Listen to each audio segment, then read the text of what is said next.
A civil liberties lawyer told me in Washington, D.C. once that if you don't have civil liberties, you don't have anything. Everything starts from civil liberties.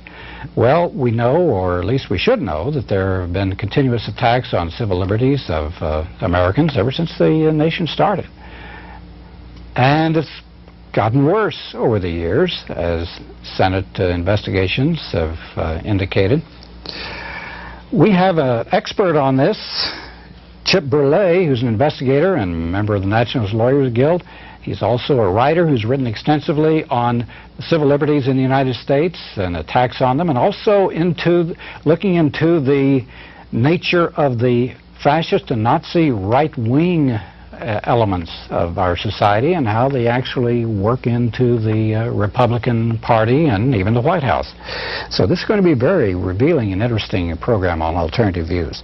Chip has written articles in the Covert Action Information Bulletin. Matter of fact, we've presented some of these to you. He's also had material printed in the Nation, in the Chicago Sun-Times, and the Boston Globe. Well, you've really done a lot of research on this right-wing fascist Nazi network, which sounds like a strange thing. Why would there be such a thing in the United States? Well, what I've researched is, in fact, that there are separate categories, like you just mentioned, and where they work together. Because there's a difference between a right-winger or a reactionary or a neo-Nazi or a fascist or a religious fundamentalist. There's a number of different authoritarian-minded sectors in the American body politic. And at various times they form coalitions and work together in political campaigns around certain social political issues, around legislation. And the question then for me has been to unravel those networks and try and understand why they see a common cause at any different time around a particular issue and why they're willing to work together. I work for a think tank called Political Research Associates, and my background is as a paralegal investigator, which is a fancy term for a snoop. I research files, I talk to people on the phone, and what I try and piece together is the ideology of repression, why repression is seen as a good thing by people on the political right in some cases, and not always. And there are conservatives who are afraid of the bad aspects of repression and fight it as hard as liberals and progressives and radicals would. But there is in America a reactionary core of individuals who have been around for a long time and in different historical periods take on different characteristics. And today they are found primarily in what's generally called the New Right, as well in the more extreme elements would be found in the neo-Nazi and Ku Klux Klan, Posse Comitatus, and Aryan Nations crowd. But they're distinct and they're different, and it's important to make those distinctions to understand the connections. For instance, there's very little connection directly between groups such as the Ku Klux Klan and Aryan Nations directly into Republican Party politics. But there are direct connections, for instance, between actual convicted Nazi collaborators from World War II and the Republican Party. And some people couldn't understand why you would have one and not the other, but in fact that's generally the case. Chip, since World War II, at least one of the common denominators of these right-wing groups has been anti-communism. Yes. That is what justifies the repression of people deemed to be communist or subversive. Has this been the result of your research? Have you found an anti-communist thread running through these different groups? It's an anti-communist thread that's very consistent actually all the way back to the Bolshevik Revolution and the fear of radicalism. And if you look historically, like at the Palmer raids, and then again at the Red Scare of the 50s, and then again at the political repression that the FBI launched under the COINTELPRO program, you see the fear of radicalism and of Bolshevism time and time again being articulated. But I think it's important to understand that it's not a fear of real radicalism or real communism or real socialism or real subversion.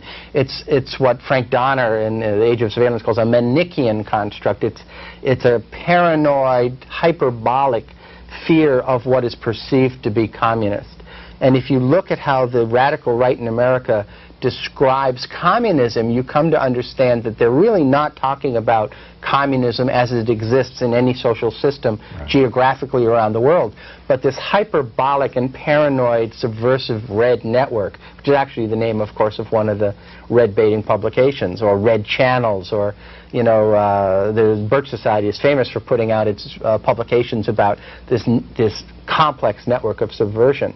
And so it's important to understand that it's not real communism that's the fear, it's a perception of what is believed to be communism. Absolutely. And why that's important is as you see some of the authoritarian style Leninist regimes collapse, some of the excuse for fighting communism obviously collapses with it, and yet you don't see any diminution of repressive forces. What real communism was never the issue, it was the perception.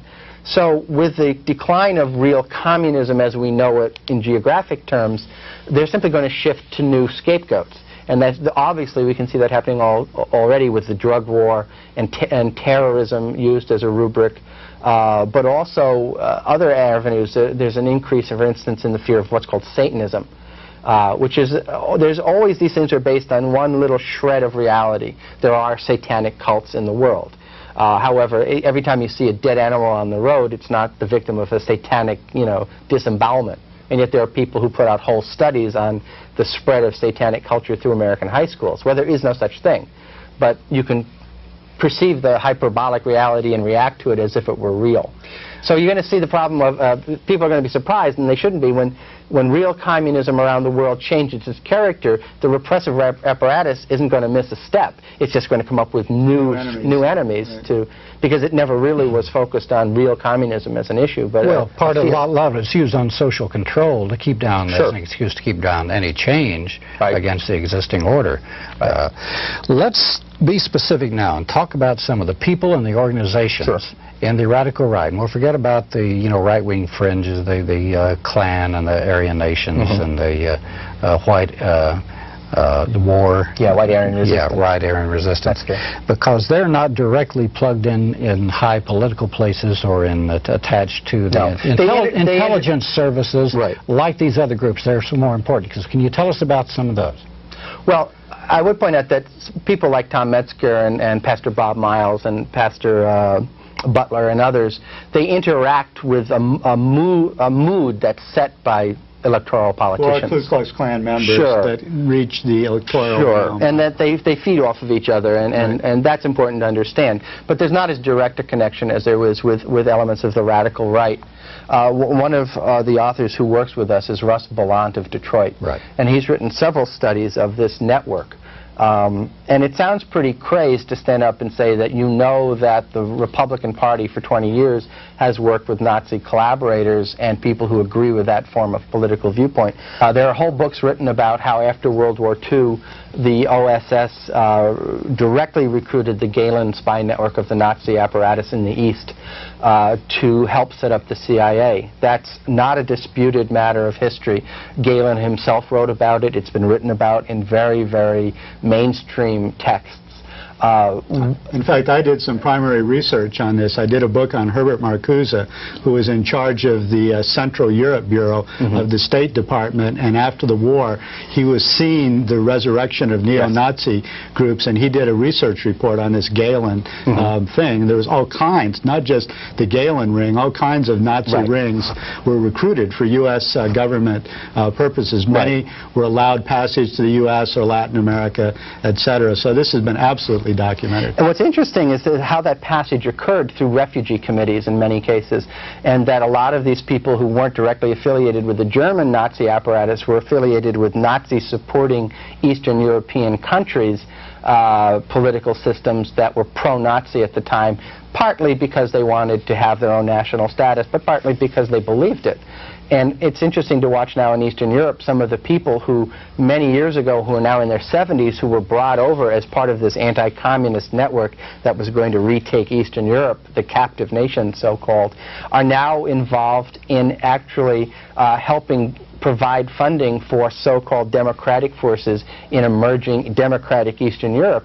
And in fact what these are neo-fascist, neo-Nazi, or old-fascist, old-Nazi networks that supported a very feudal authoritarian political structure for the Ukraine, for Romania, for Latvia, for Lithuania, for Estonia, for many of these countries.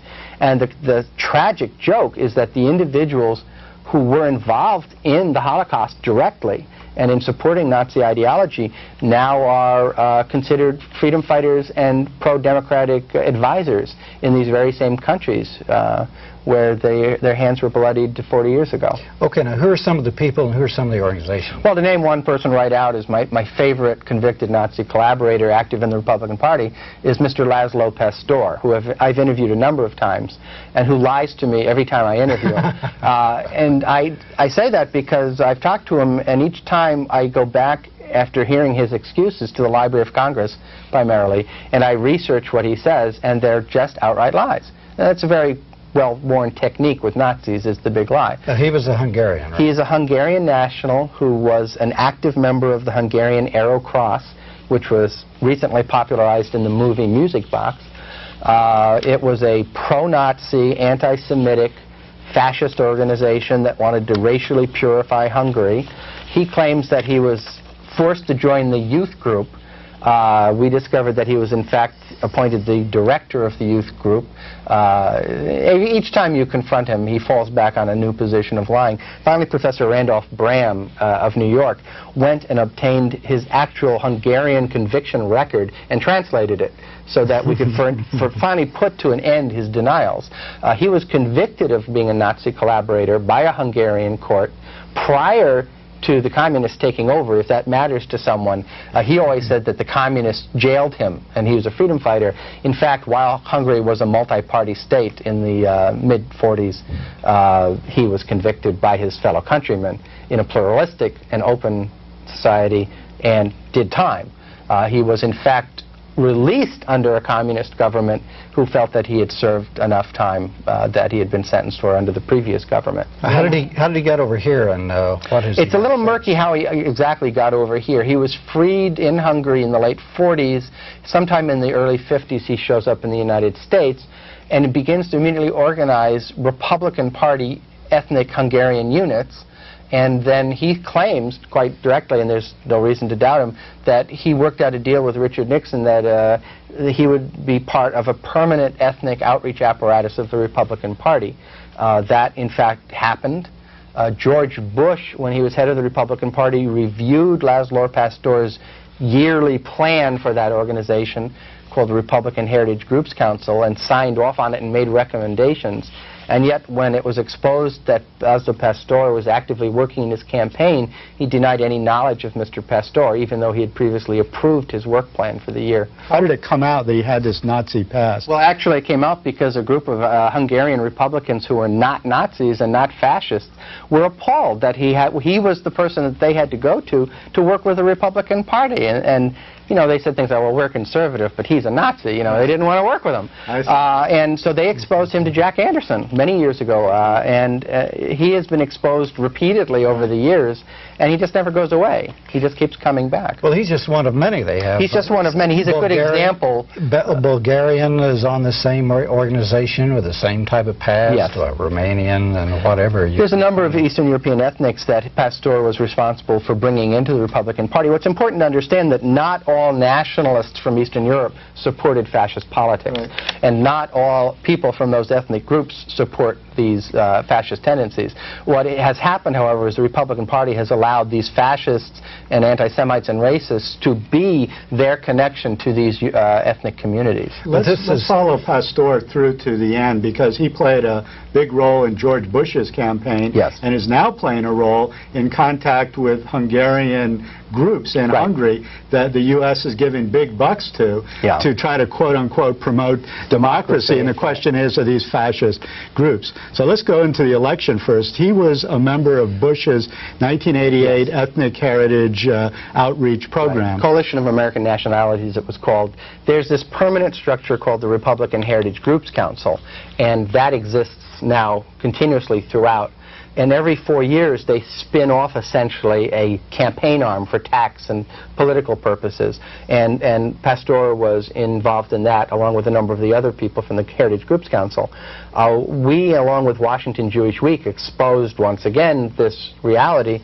And the Bush campaign simply lied. They simply said that everyone First of all, it wasn't true, and anyway, they'd all resigned. Well, it was true, and we defy them to find a single error of fact in our report. And in fact, when the Philadelphia Inquirer and the Boston Globe called these people and asked if they had resigned, they all said no. They all said they'd never been contacted. So the media just rolled over and played dead on that whole question. And as soon as the campaign was over, these people began to be brought back into administrative kind of positions within the Republican Party and within the Bush administration. Then we find the National Endowment for Democracy, in funding Hungarian and Czechoslovak groups, has been giving money to its, I'll use the real term, front groups that it's created to carry on counterinsurgency. And that who does the translations for these requests from the Hungarian groups but one Laszlo Pastor, who also makes recommendations as to which groups should get the funding. So what you have is a convicted Nazi collaborator who has been exposed, who never renounced his politics but continued to organize among fascist, racist, and anti-Semitic circles, who is now an interlocutor for funds heading towards Hungary and Czechoslovakia that are our tax dollars. So we reach into our pocket and pay a convicted Nazi collaborator to build democracy in Hungary. I mean, I think there's something wrong there. Maybe it's just me, you know. This National Endowment for Democracy, you remember we told you in our background story on the Nicaraguan elections, it was the National Endowment for Democracy that organized and financed the UNO opposition to the Sandinistas. So they do this all over the world, sure. And it's government money, it's tax money going to this organization. And then, like you said in your Nation article, the National Endowment for Democracy gave $400,000 to your buddy here, Pastor. Well, they gave $400,000 to Hungary, of which at least some portion was channeled by him through his recommendations. And there are other organizations, many, which get money, and these people are involved in. So it's a whole network. It just isn't one organization itself, which is kind of a tail out to the Republican Party. They get involved with a lot of foreign policy, overt and covert, and they have connections with the intelligence services. Sure, right? But this is all predicated on a decision that was made after World War II, which is that if you have to choose between working with a fascist or working with a communist in a particular country for a foreign policy reason, you always choose the fascist. If they're anti-communist. As long as they're anti-communist, right. And to show you how this is still working, here's a May 9th edition of The Guardian, and it says there's a new coalition called the National Council to Support the Democracy Movements in the USSR. And lo and behold, who's involved? You've read about this, I guess. And they funnel money to the people who are against the conservative, the capitalist types in the Soviet Union. They want to support again. Sure.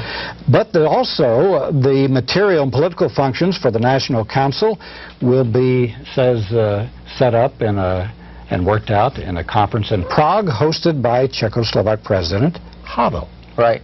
And many of the people involved in this are part of the New Right. And it's important to understand that Laszlo Pastor himself works in offices provided for him by Paul Weyrich of the Free Congress Foundation.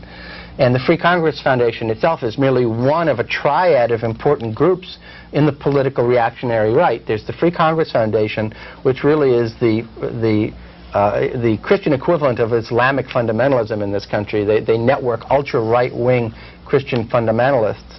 There's the Heritage Foundation, which is really the legislative kind of research think tank that justifies anything that is laissez-faire capitalism. And then there's a much more secretive group called the Council for National Policy, which is where these people get together and meet in secret. And this is a group, when you call them and ask if they've had their annual meeting, they will not even admit that they have meetings, much less whether or not their annual one has occurred. Sound like the Right-Wing Bilderberg. Well, they are, in fact, are exactly that. They were set up to be a counterweight to the Bilderberger trilateralist Council on Foreign Relations kind of worldview. Are there establishment politicians that are part of this, or is this more these right-wing fringe groups that just develop position papers or strategies? Well, this is in fact a place where both of those forces get together. You have former Ku Klux Klan leaders in this. You have religious fundamentalists. You have segregationists. You also have elected government officials. And you have people like Ollie North. who gets invited to join after he's exposed, but who worked with many of these people along the way. People like General Singlaub gives addresses.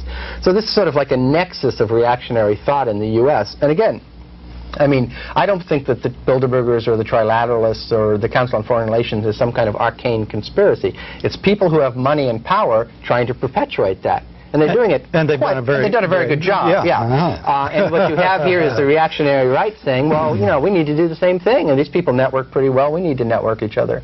And so you have this triad of groups. And inside this triad of groups is the ideological base for some of these phenomena, like a convicted Nazi collaborator being pro-democracy. Groups like the World Anti-Communist League. This is where this core of people is involved in the World Anti-Communist League, and which for a time the international director of was General Singlaub, and it's a hat that gets passed around. He's still active in it. But this has some of the most notorious ex-Nazis and ex-fascists and death squad leaders in the world. As a matter of fact, some of the right-wingers were bailing out of the World Anti-Communist League because they said it was too violent. Well, in fact, one of the funniest memos I've ever seen on the World Anti-Communist League is from a very right-wing British group that said, we're very conservative, but these people are Nazis, and we will not be part of it. And there are several other studies done by European former members who just said, you know, we know the difference between being a political conservative and being an outright Nazi, and these people are outright Nazis. They want a fascist, authoritarian form of government to fight communism because it's efficient. And it's true. I mean, you know, fascism is a very efficient form. And if these people think that it's perfectly legitimate to give up civil liberties to stop their perception of what they see as communism. I think it's ironic that the World Anti-Communist League and a lot of other organizations which work in conjunction with the Israeli secret police, the Mossad. I was reading an article where somebody said, hey, how come you anti-Semites work with these Israelis? They say, well, they're good Jews. Well, you have to be careful here because there's such a history of anti-Semitism in the world and in the country that you have to pick your terms carefully. The great tragedy, I think, is that groups like the Anti-Defamation League, which could expose people like Laszlo Pastor and could expose the fascist anti-Semitic character of many of the members of the World Anti-Communist League, choose not to. And I really think that that's a shame because you would think that they would be in the forefront of exposing these people, and they're not. They have a double standard, actually. In ADL, they have one standard for black Democrats and another standard for white Republicans. So what I think the point is to be careful to understand that coalitions are formed for political expediency.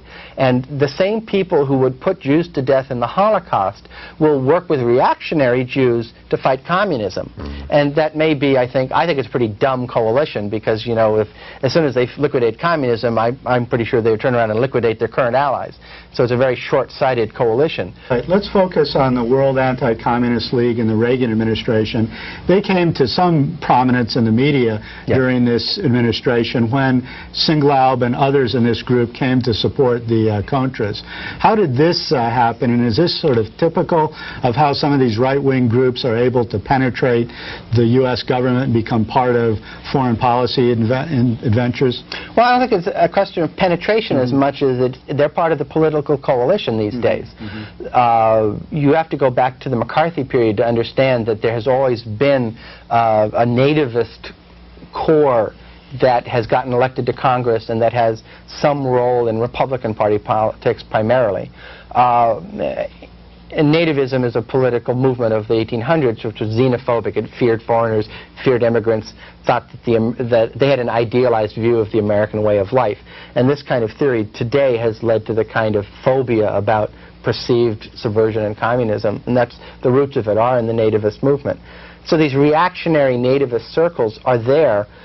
In the Reagan administration, they helped elect Reagan through the New Right and the Religious Right and some of the Stop the Sale of the Panama Canal single-issue groups, brought real reactionary mentality people into the government as a very normal process of paying them back for their electoral support. Right. I think the best example to understand how this functions is to see how George Shultz fared during the early stages of the Iran-Contra affair. George Shultz is a political conservative. He's not my hero as a politician, but he came under constant attack by the more reactionary circles because he had some allegiance to the Constitution, and they did not. But that's really what came down, is that the more reactionary circles in the White House and in the executive branch and in Congress didn't like George Shultz because he was continually holding up the yardstick of the Constitution and saying, we can't really step over this line. And that gets us to what was really going on with Bill Casey and Oliver North and these people, which is that they think they know better. They think that people who aren't willing to use the tough measures are wimps, essentially, and are going to allow America to fall apart. And their patriotism is so jingoistic and so arcane that they think it's perfectly logical to destroy the Constitution in order to save America. Because what they see as the Constitution and what they see as America are two different things. I don't. I mean, I think our society is based on a Constitution, and that's the document that holds us together. They see an idealized, romanticized, primarily male, white, agrarian society that they long for, and that's what they're trying to reconstruct in their own mind when they violate the Constitution as they do. And how did Singlaub and his World Anti-Communist League get into the Reagan administration and work with them on this Contra project? Primarily because of the same mechanism that brought in the Nazi forces after World War II, is that you have this sort of unholy alliance of political fascism, industrial right-wing money, and government anti-communist structures that developed this theory of the permanent war with communism. And you see the theoretical writings of this in the early 50s with the work of William Kintner, who actually wrote a book called The Front is Everywhere, and the work of Strauss-Hupé and others of the Foreign Policy Research Institute at the University of Pennsylvania, and some work done at the Hoover Institute, where people lay out the idea that we are in a struggle to death with political communism, which in this country manifests itself through subversion through social change groups. And they actually develop a theory of both foreign policy and domestic repression, which sees an unending struggle of peeling back these layers till you find the Bolshevik core. And it's this mentality that is useful if you're doing a counterinsurgency program in Vietnam, or in Thailand, or Cambodia, or in the Philippines, or in Central America or Africa. And so you have this alliance of forces. Sometimes they operate with the tacit approval of the government. Sometimes they operate with the complete approval of the government. Sometimes they sort of do their own thing and the government looks the other way. And it's sort of it's a loosely structured network, but it's one that has some very serious agreements around what needs to be done and the necessity of breaking a few eggs to make the omelet. I saw an article in Covert Action Information Bulletin which laid out the relationships of the religious fundamentalist right wing with this right wing network which we're talking about. And these religious fundamentalist leaders are intertwined with these various organizations, you know, the Pat Robertson group, the Mooney groups, CAUSA or CAUSA, however they pronounce it. CAUSA, okay. They are members of the World Anti-Communist League. They help in providing funds for the Contras. They're in a lot of these organizations. Now, are they closely allied, or are they intermixed completely, or they just work together for the same cause? All of the above. I mean, it really depends on the issue, the specific issue, and the specific time period, because they have fights, too. I mean, there's falling outs. It's important to understand where the New Right comes from, because the New Right has become a major player in Republican Party politics and in governing our country. They're a factor that has to be dealt a card at the table. You know, when you sit down and you divide up, they got to get something. They got to get a slice of the pie. And my premise has always been over the last 10 years is that why do we use the most reactionary and violent counterinsurgency methods in Central America? And the answer simply is because there's no market there. And so if you're going to have to give a slice of the pie to some wacko right-wing reactionary, you might as well give them a country that has no economy. Because the same Reagan administration that swore to defend to the death the barrier against communism in Nicaragua was opening up trade deals in Russia and China. Then why was that allowed to happen? And the answer is that you have to give them something. And you can give them undeveloped countries that don't have real markets that are definable to screw around with and destroy, and then they're happy. And meanwhile, the big boys get to, you know, make billions selling Coke and McDonald's hamburgers. So the New Right becomes a player, and they did it very cleverly by coming up with vertical sectors to organize.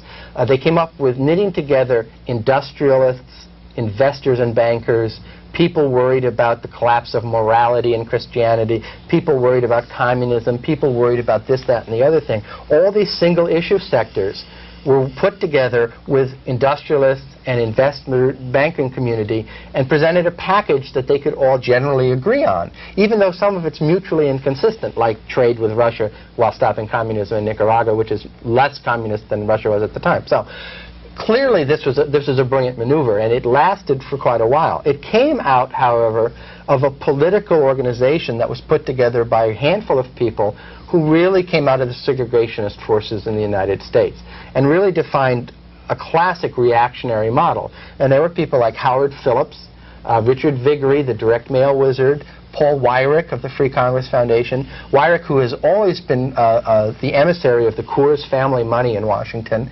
And they approached Jerry Falwell to create Moral Majority.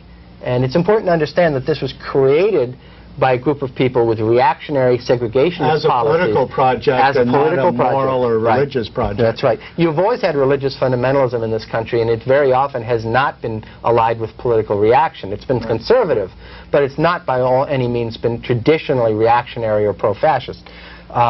Then you have money pouring in from industrialists such as Smith Richardson, Olin Foundation, the Coors family, Milliken Fabrics, you know, the Visa Fabrics, the people who make that, they buy full-page ad in John Birch Society publications. The Loctite Corporation former director of that is Mr. Kriebel. Richard Mellon Scaife of the Mellon family fortune. All of these old money industrial groups and some of the new money investment, you know, the Yankees and the Cowboys got together on this, and they funded this entity, which was a reactionary entity. And it grew, and it staked out a vote that it could control, and it then went to the Republican Party and said, you got to deal us in, and they did, and that's how this came about. And they gave them the Contra War as their song? Absolutely. They couldn't give them abortion because... They tried and failed, and they tried prayer in school and failed, but they could give something, and it happened, unfortunately, to be Central America and parts of Africa. And it's tragic. There's another stratum of U.S. government that gets involved. Interlaced all throughout these various organizations are direct and indirect connections with the U.S. intelligence services, particularly the CIA. Can you tell us about that? Well, that's a much larger area, but there's no doubt that it's true. And it goes back to that classic deal with the devil, I call it, when we decided to bring over the Galen network after World War II. There is clearly a shared interest in both religious fundamentalism that is reactionary in character, in terms of anti-communism, the hyperbolic form, in terms of a number of these different entities, in terms of the government counterinsurgency arm wanting to defend its view of America from its perceived enemy. Because the religious people don't like communism because it's godless. The anti-communists don't like communism because they're phobic about it. And the more mainstream political forces in the government don't like communism because it restricts markets. And the Kissingers of the world are pragmatically and programmatically against communism because it defines markets that aren't penetrable by U.S. investment. So you have suddenly a group of people, all of whom find a common purpose in working together. And so they do. And, you know, I don't know how many people grew up reading the books by Tom Dooley about his missions in China and all of this stuff, but I certainly did. I didn't read them. But you remember, you're always hearing about these saint back then. These saint-like people who set up these Christian missions all over the world. And if you go back now and look through the files and through the documents and through some of the material that has come out, in fact, many of these people were sent there as, if not originally part of, they were adopted into counterinsurgency efforts all over the world. CIA operations, which continue today through a variety of religious front groups whose main goal may be on paper to help refugees and to help the poor, but who are in fact part of counterinsurgency operations. A classic example is a group called the Christian Anti-Communism Crusade, which does revivals in the Philippines, revivalist meetings, where they bring people back to Christ. And General Ramos of the Philippines is an ardent supporter of this. And Dr. Fred Schwartz is the guy who runs the Christian Anti-Communism Crusade. And John Whitehall is one of his chief field workers. And when you go and see the materials that are handed out, these are manuals and cartoon books and documents talking about stopping the spread of communism at its source, which is liberalism.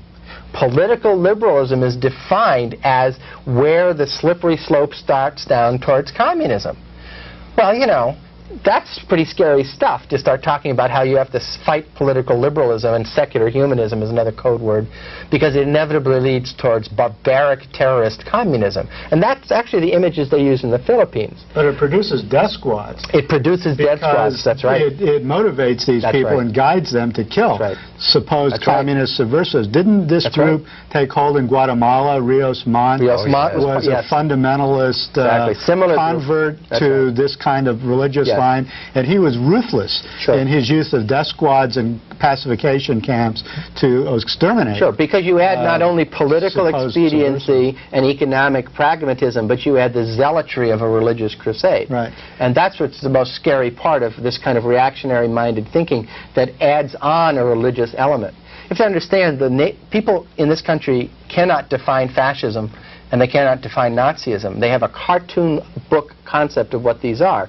If you believe that fascism and Nazism existed during World War II and when Hitler died it was all over, it's because no one's taught you what political fascism was as a movement based on nationalism, and no one taught you that Nazism was political nationalistic fascism with a race-conscious theory applied over it, and that these are theories that anybody can have, that they're not German, they're not Italian.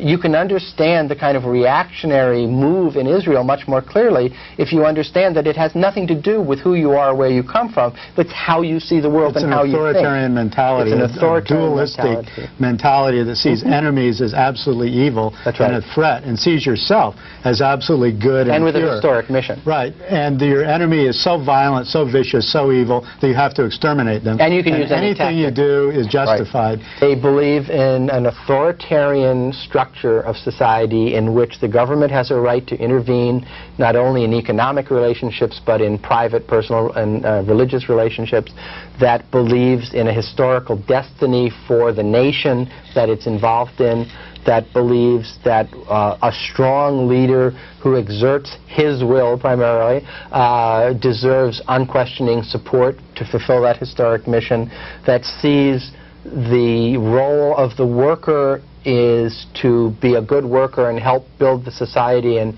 not demand too much from the industrial side, sees the industrialist role as working in a partnership with the government to move the nation forward with the quiescence and support of the workforce, sees morality in very narrow terms that are defined to support a male, primarily white, primarily exclusively heterosexual, except in the case of the Strasser faction, and they were dealt with in the Night of the Long Knives, and essentially a rigid view of dominance as being justified by God.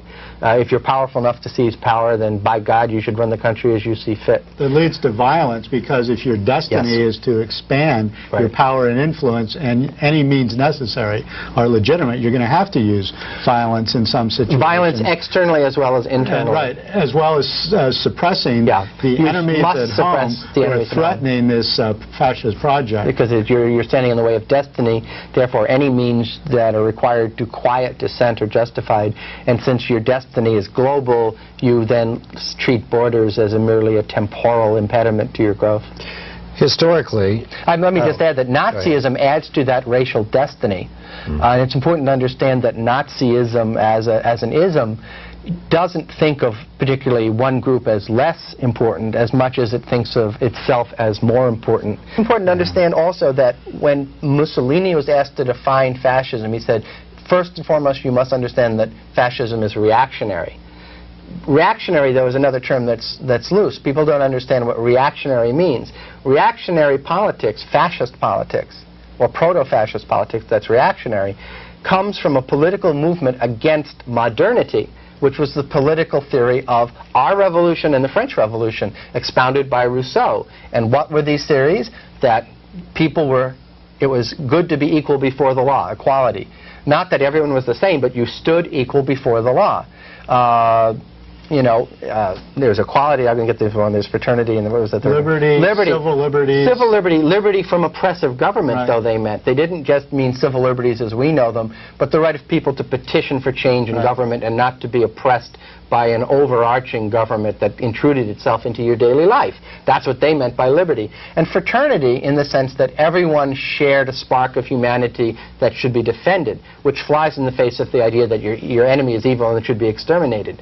So reactionary politics, which are now dealt a card at the table of the Republican Party, includes that force which does not believe we are all equal before the law, that does not believe that the government should keep its nose out of everyone's business and not be oppressive, and believes that certain people don't deserve to live. And that's a scary thought. But that's their political basis of ideology. They also don't believe in liberties or rule by law. This is another function of the modern state, to establish rule by law. And it's precisely these rules by law that fascists and these reactionary groups oppose, because they think this is an abstract liberalism and that there's higher moral purposes than mere positive law. And so that's why fascists easily broke the law to beat up on Jews and then eventually to exterminate them, because they didn't believe in rule by law. And these groups also in the U.S. really are lawless. What they actually did, and it's interesting to note that first they passed laws to allow for confiscation. So they did two things at the same time. First, they allowed the brown shirts to break the law. And they simply let them beat people up, Kristallnacht, and in some of the street fighting. And then when some people rejected that ham-handed brown shirtism, they simply passed laws to make the state do it. So it's important to understand it's a 1-2 punch. In one hand, the private right wing goes out and does it, and if that isn't working popularly enough, then the state will come in and do it, and that they trade positions and power back and forth in that way, which is a very normal way of a political process of functioning, but it happens. How many people and how many organizations are we talking about now in the right wing in the United this sort States? Of fascist authoritarian stripe? Well, there are probably 200 organizations that we follow at Political Research Associates. And in those groups, it's difficult to say what they're following is, because they are, not surprisingly given their authoritarian bent, they're hierarchical. They're organized from the top down. There's not a real grassroots movement across the board for this. And they're interlocks. And they're interlocks. There's tremendous board overlapping of the Coors-funded groups, for instance.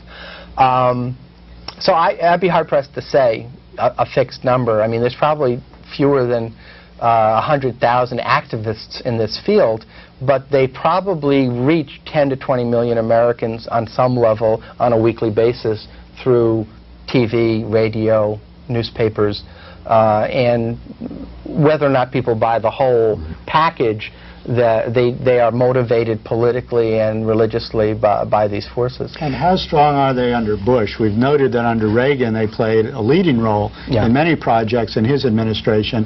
Have they been shunted to the sideline by the Bush administration, or are they still players? Well, this is the 1-2 punch. They're still players, but they have lost power. And in fact, there's a split within these groups.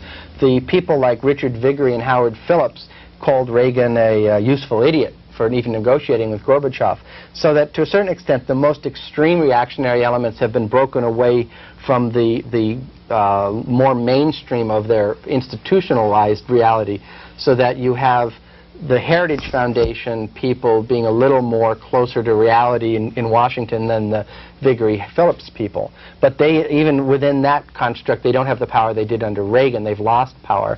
And you see them trying to regain the direction that they had when they built this coalition. The coalition that put Reagan into office no longer exists on the political right in this country.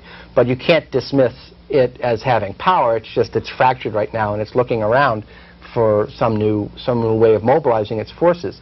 And I think you see that especially like with the abortion fanatics who have sensed that they've reached a plateau in terms of people supporting them and are turning to more and more extreme tactics. So you have to be careful that sometimes isolation breeds a kind of resistance and fight back that's very dangerous. You also see, however, that the classic, this private sector gets pushed back. Bush, the former director of the CIA, has simply institutionalized bipartisan counterinsurgency as the dominant American foreign policy.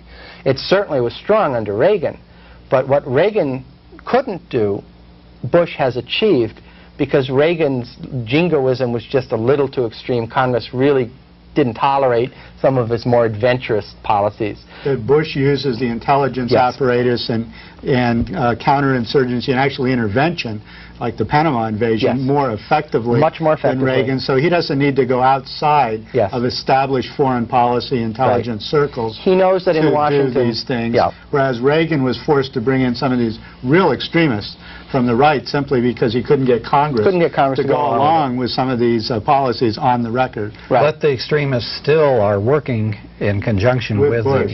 Oh yes, like very this much Hungarian guy, Laszlo, who's getting funds for Hungarian groups. How do you see this in historical perspective now? We've been talking about the Republicans, and this implies that if the Democrats were in, this would no longer be the case. But we've seen the Democrats.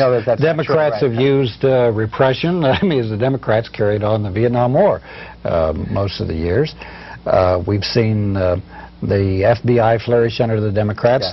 But if the Democrats got elected, where would this right-wing network go? Well, they do what they always do when Democrats gain electoral power, which is that they fade back into think tanks and road shows and lectures at American Legion halls and begin writing more vociferously in Reader's Digest.